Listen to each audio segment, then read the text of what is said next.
renang. Udah. Udah.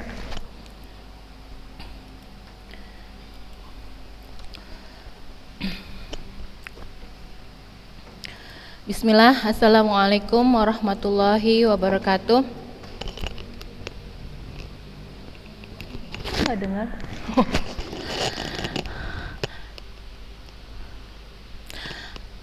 Alhamdulillahirrabbilalamin. Wassalatu wassalamu ala asrafil anbiya wa mursalin wa ala alihi wa ashabihi Rasulullahi ajma'in. Amma ba'du. Segala puji syukur kita ucapkan. Kak, itu udah kakak tampilkan. Kok yang itu? Aduh. Alamak.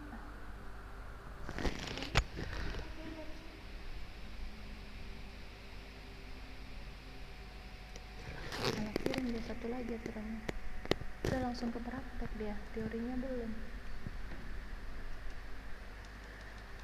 Yang satu lagi bilang kak.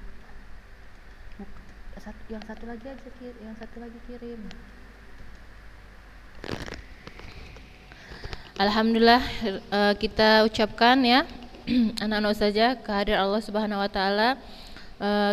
Pada pagi hari ini kita kembali melanjutkan materi pembelajaran kita. Selawat serta salam kita hadiahkan kepada junjungan kita Nabi besar Muhammad sallallahu alaihi wasallam. Semoga kelak kita mendapatkan syafaatnya di yaumil akhir. Ya, anak-anak ustazah kelas 8 ini jumlahnya masih 19 ya. Ya, 21. Ini yang hadir sehat semua? Hari ini sehat? Sehat semua ya, alhamdulillah. Ya anak-anak ustazah, terus tetap sehat dan jaga terus kesehatannya ya. Ya anak ustazah, tidak terasa ya, nanti kita nggak lama lagi akan ujian anak ustazah. Jadi mulai dari sekarang harus rajin merojaah ya, merojaah pelajarannya. Dari semua pelajaran yang sudah disampaikan ustazahnya ya, diulang-ulang kembali ya anak ustazah ya. Kemudian tahfiznya juga harus tetap semangat untuk setoran ya anak ustazah, harus tetap semangat untuk setoran, jangan nggak nyetor ya, nggak disetor hafalannya gitu, harus tetap semangat ya anak ustazah. Minggu lalu kita udah masuk senam irama ya kan, sudah selesai rasa ustazah, videonya udah ya, satu contoh video tentang senam irama udah ya, dapat belum?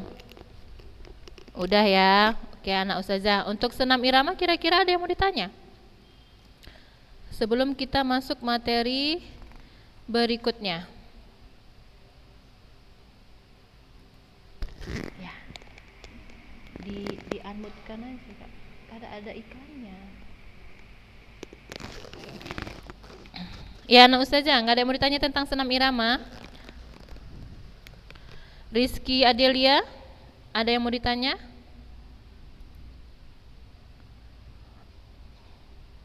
Tentang senam irama? Nggak ada ya anak ustazah. Jadi untuk materi senam irama ya Syahna, untuk materi senam irama anak-anak ustazah ya dihafal, apa yang dihafal perlu dihafal di situ ya, sejarahnya saja ya anak ustazah, karena biasanya kita kalaupun tatap muka, nah itu sejarahnya kita bahas ya, ya secara teori sejarah yang kita bahas, kemudian kita langsung praktek.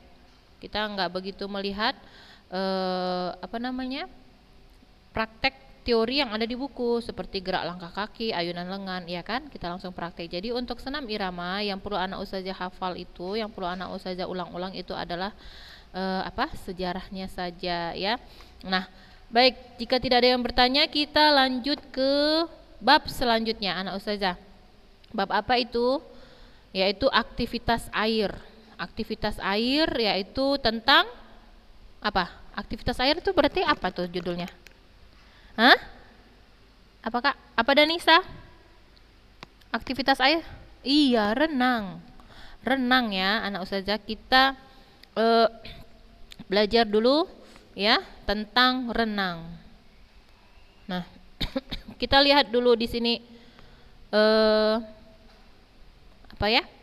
Renang yang di sini adalah renang gaya dada, anak ustazah. Ya, yang kita bahas itu renang gaya dada. Namun kita lihat dulu sejarah tentang renang.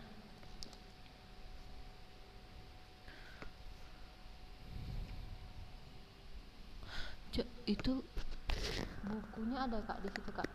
Buku sama video tadi udah ya kak. Tinggal ana share. Itu apa? Iya tapi apalagi kak gulung ke atas kak. Ini materinya udah itu. Udah bab baru aktivitas air.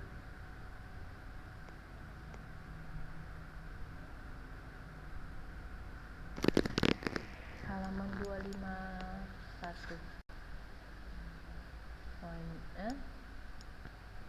Belum. Panjang kali nih materi senam iramanya nih. Ya, sebentar ya anak ustazah.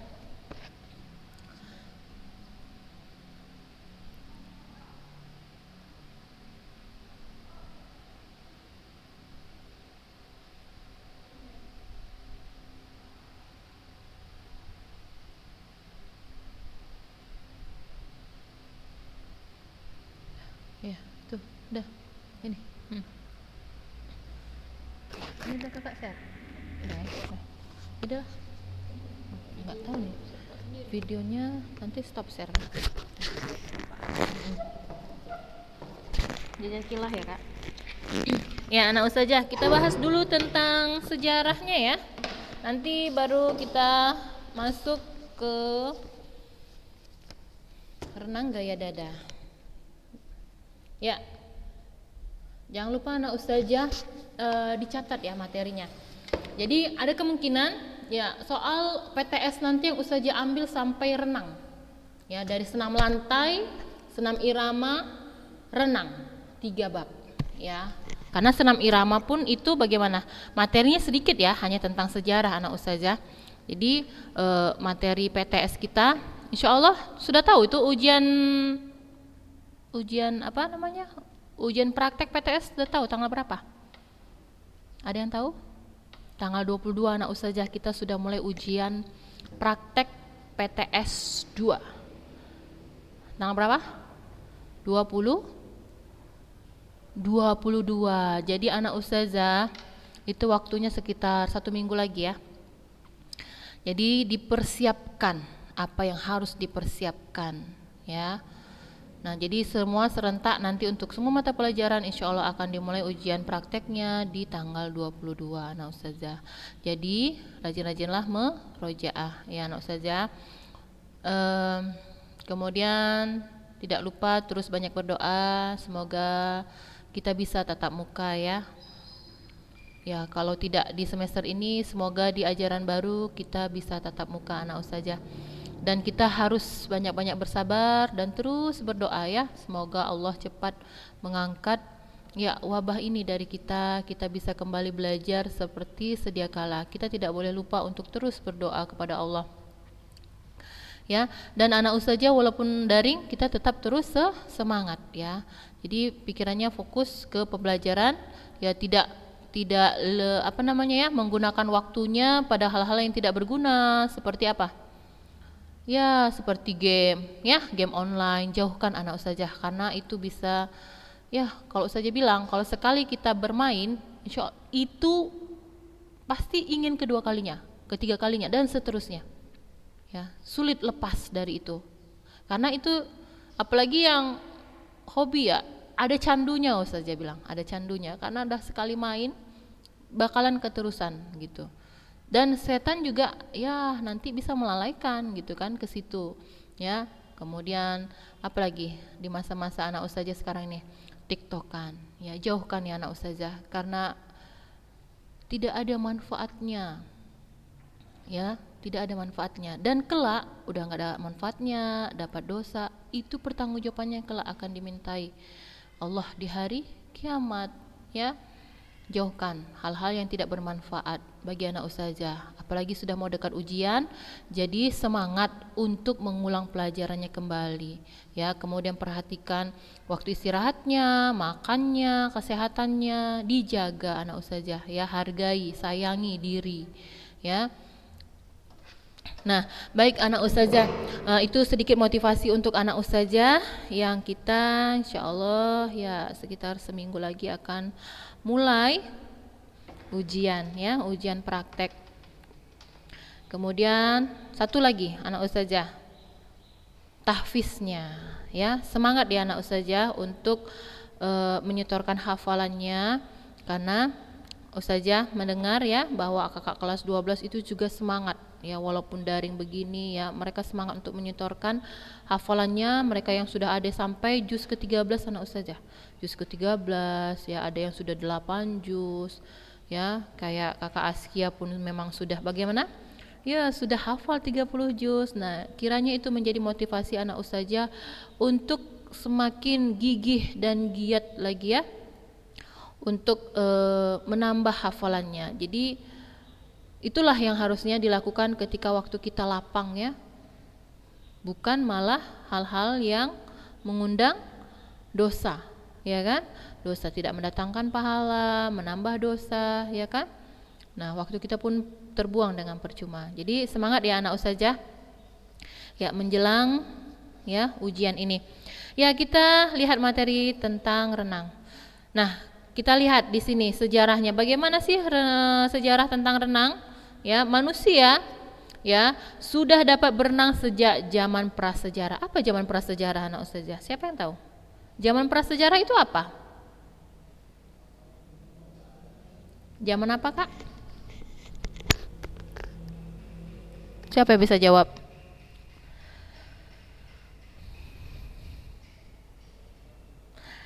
Zaman sebelum tercatatnya sejarah,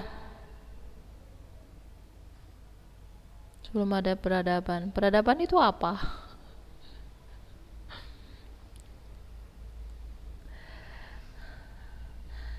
Sebelum tercatatnya sejarah.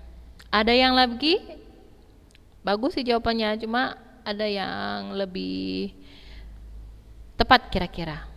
Anak ustazah masih ingat pelajaran SD tentang zaman sejarah. Apa beda sejarah, zaman sejarah dengan zaman prasejarah? Pelajaran IPS loh. Kalau nggak salah ya di kelas 7 sempat belajar nggak kita ya? Atau masih, walaupun nggak sempat belajar, nah di SD itu ada gitu. Apa itu zaman sejarah, apa itu zaman prasejarah? Apa perbedaannya? Prasejarah dengan sejarah, sejarah dengan prasejarah. Ada yang tahu? Hari ini Fadila? Apa Kak? Sebelum satu masih. Nabila Putri? Belum pas Kak. Danisa? Lupa. Namanya pra. Pra artinya apa? Tidak. Ya kan? Pra itu artinya tidak. Ya, sejarah apa?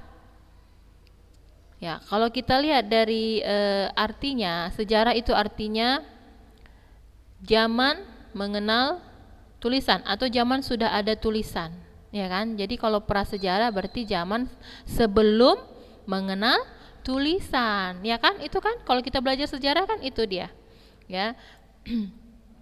Jadi anak ustazah, ya manusia sudah bisa berenang sebelum sebelum mengenal tulisan ya, sebelum mengenal tulisan, adanya tulisan.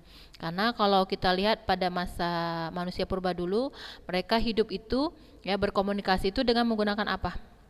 Ya, dengan menggunakan bahasa-bahasa isyarat, kemudian disertai dengan lambang-lambang atau simbol-simbol tertentu ya, yang bisa mereka pahami ya, untuk bisa mereka pahami seperti itu. Nah, jadi bukti tertua mengenai berenang adanya lukisan-lukisan tentang perenang dari zaman batu ya, telah ditemukan di gua perenang yang berdekatan dengan Wadi Sora di Gilf Giber ya, Mesir Barat Daya. Nah, ini yang bukti sejarah pertamanya ya anak ustazah. Jadi kalau orang dulu kan suka menggunakan simbol-simbol, tulisan itu berupa simbol, ya anak saja. Jadi kalau tulisan yang kita maksud ya mereka sudah semuanya mengenal tulisan seperti itu. Ya tidak hanya simbol-simbol isyarat-isyarat tertentu.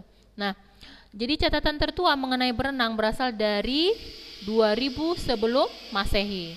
Beberapa di antara dokumen tertua yang menyebut ya tentang berenang adalah epos Gilgamesh, ya kemudian Iliad, Odyssey dan Alkitab, ya. Alkitab ini nama orang ya? Ya, oh, Alkitab apa nih? Alkitab, kitabnya mana? Kitab Injil ya. Alkitab kan ini lihat kitab Yehezkiel ya, kemudian kitab Yesaya. Nah ini kitab Injil kalau nggak salah Ustazah. Kemudian kisah para rasul.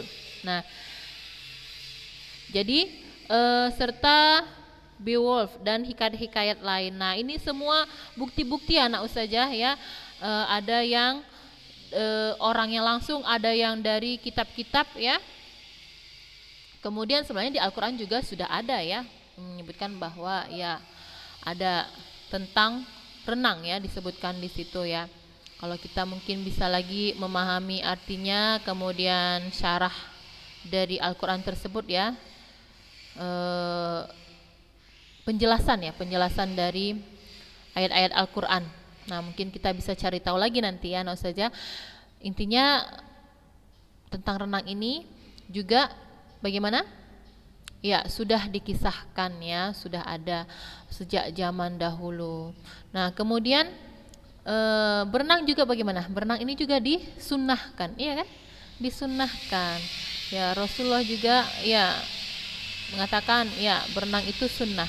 Karena pada masa dulu orang yang melakukan perang itu juga wajib bagaimana? Wajib bisa berenang karena mereka ya untuk berperang itu dari satu tempat ke tempat lain bisa melewati daratan, lautan, jadi mereka atau sungai ya, jadi mereka harus pandai berenang ya.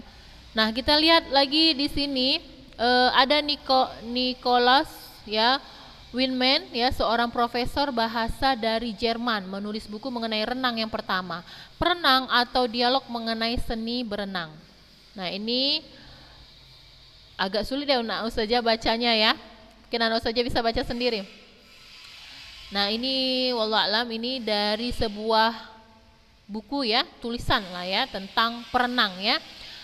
Kemudian kita lihat perlombaan renang di Eropa dimulai sejak kapan? Tahun 1800 setelah dibangunnya kolam-kolam renang. Jadi 1800 ya. Sejak saat itu sebagian besar peserta berenang dengan gaya dada. Nah jadi yang pertama sekali renangnya gaya dada ya, sejarah renang itu gaya dada. Ada berapa gaya anak Ustazah dalam melakukan renang yang anak Ustazah pahami? Ada berapa gaya? Ada 1, 2, 3, 4, 5. Berapa kak? Ada berapa Suraya yang Suraya pahami renang? 4. Apa aja itu?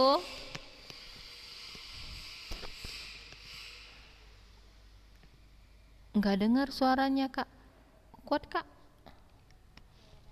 Iya, gaya dada, gaya punggung, gaya bebas ya.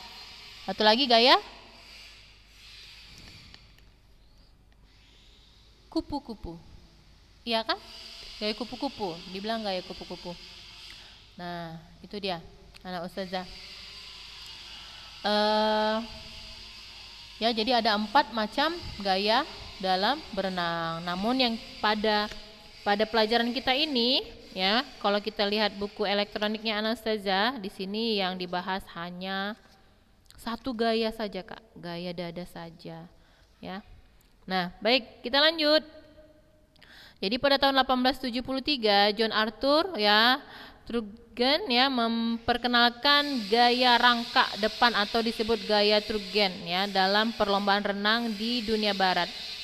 Trugen ya menirunya dari teknik renang gaya bebas suku Indian di Amerika Selatan. Renang merupakan salah satu cabang olahraga ya dalam Olimpiade Athena ya. Athena ini nama kota ya pada tahun 1896. Kemudian pada tahun 1900 gaya punggung dimasukkan sebagai nomor baru renang Olimpiade. Gaya punggung. Ustazah mau nanya, apa beda gaya renang gaya dada dengan renang gaya punggung? Ada yang bisa menyebutkan satu bentuk perbedaannya? Mungkin dari segi bagaimana? Posisi badannya, kemudian posisi lengan atau posisi kaki. Ada yang bisa menyebutkan satu saja perbedaannya antara renang gaya dada dengan renang gaya punggung? Siapa yang bisa?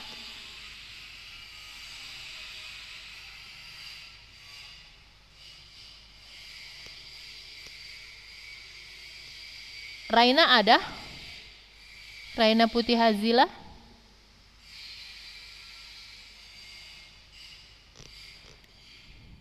Nggak ada suaranya, berarti nggak ada ya. Raina Putih Hazila ada? Nggak ada. Hah? Nggak ada ya? Oh, nggak hadir berarti. Danisa? Bisa Kak sebutkan satu perbedaannya?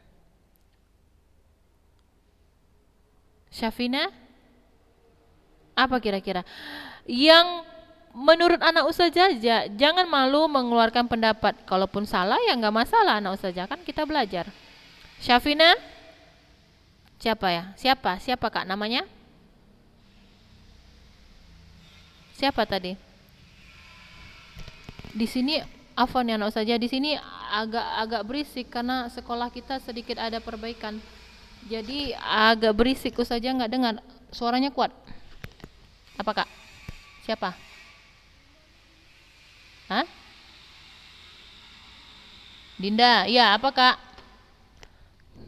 Satu pun jadi. Renang gaya dada? Posisi tubuhnya bagaimana? Tiarap. Ya, tiarap atau telungkup, iya kan? Menghadap ke air, iya kan? Nah, kalau posisi renang gaya punggung? Iya, telentang, menghadap ke langit-langit atau membelakangi ya air ya. Iya kan? Nah, jadi telentang dia. Badan kita menghadap ke langit-langit, kan gitu kan? Nah, itu ya, itu satu perbedaannya. Barakallahu fiik. Ya, baik, anak saja kita lanjut. Jadi lihat di sini ya, setelah renang gaya dada, ada satu nomor lagi renang yang diolimpiadekan yaitu renang gaya punggung. Kemudian Persatuan Renang Dunia, Federation International the Nation ya. Atau FINA.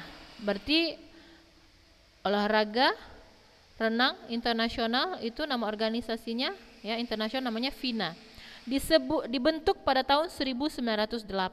Nah, gaya kupu-kupu yang pada awalnya merupakan salah satu variasi gaya dada diterima sebagai suatu gaya tersendiri pada tahun 1952. Nah, jadi ada 3 gaya di sini disebutkan. Ya, pertama gaya dada, kemudian kedua gaya punggung, yang ketiga gaya kupu-kupu. Nah, gaya bebas tidak disebutkan di sini anak ustazah. Ya. Tidak mengapa, jika memungkinkan nanti waktunya ke depan kita akan tunjukkan semua video ya, jika memungkinkan insya Allah ya anak ustazah, kita tunjukkan semua macam-macam ya, empat macam gaya ya. Tapi yang utama kita bahas dulu tentang renang gaya dada. Nah, kita lihat di sini, apa itu gaya dada? Nah, di sini dikatakan bahwa gaya dada itu merupakan gaya berenang paling populer untuk renang rekreasi.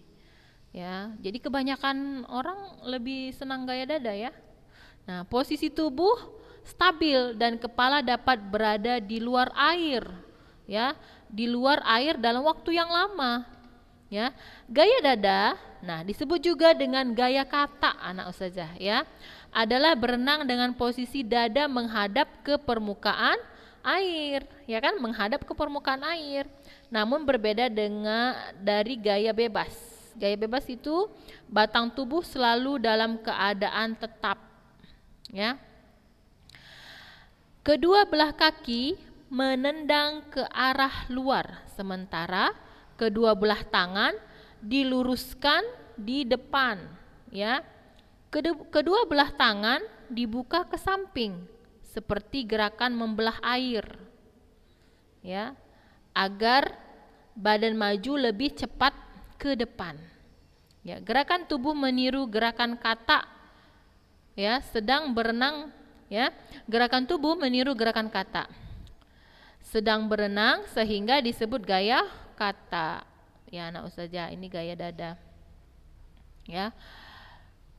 Nah, gerakan tubuh meniru gerakan kata, ya. Pernapasan dilakukan ketika mulut berada di permukaan air. Ya, pernapasan dilakukan ketika mulut berada di permukaan air. Setelah satu kali gerakan tangan kaki atau dua kali gerakan tangan kanan. Ya, anak ustazah lupa. Tadi ustazah kira yang ustazah sediakan videonya adalah renang gaya dada, ternyata renang gaya bebas. Tadinya mau ustazah tunjukkan video tentang renang gaya bebas. Rupanya yang kita bahas ini pertama kali adalah renang gaya dada ya. Jadi videonya belum sempat dicari. Nah, kebetulan semua materi ya memang materinya sama ya anak ustazah, dari SMP dan SMA materinya sama-sama tentang renang. Dan di kakak kelas tapi materi yang dibahas itu adalah renang gaya bebas. Makanya tadi yang mau dibahas renang gaya bebas, ternyata kelas 8 beda renang gaya dada. Ya anak ustazah, insya Allah minggu depan kita lihat videonya ya untuk renang gaya dada. Ya. Dan kita hanya baru satu ini aja di sini yang disebutkan renang gaya dada saja ya untuk bab kali ini. Tidak ada gaya-gaya yang lain yang dijabarkan. Nah, anak ustazah yang memang masih menyimpan ya buku elektronik ya. Kemarin kan udah saja share ya di grup ya, udah lama ya. Bisa membaca-baca terlebih dahulu tentang renang gaya dada ini, anak ustazah ya. Insyaallah minggu depan kita lanjut. Nah, di sini ada gambarnya. Renang gaya dada seperti ini. Jadi posisi badannya telungkup menghadap ke air. Nah, dibaca-baca ya anak ustazah. Ada yang mau ditanya sampai di sini? Nggak ada ya. Ya, jangan lupa diringkas sejarahnya ya, pindahi ke catatan. Ya, kita cukupkan dulu materi kita sampai di sini anak ustazah. Tidak terasa waktunya cepat sekali ya, sudah habis. Tetap semangat, selalu sehat ya. Kita tutup dengan doa kafaratul majelis. Subhanakallahumma wa bihamdika asyhadu an la ilaha illa anta astaghfiruka wa atubu ilaik. Assalamualaikum warahmatullahi wabarakatuh.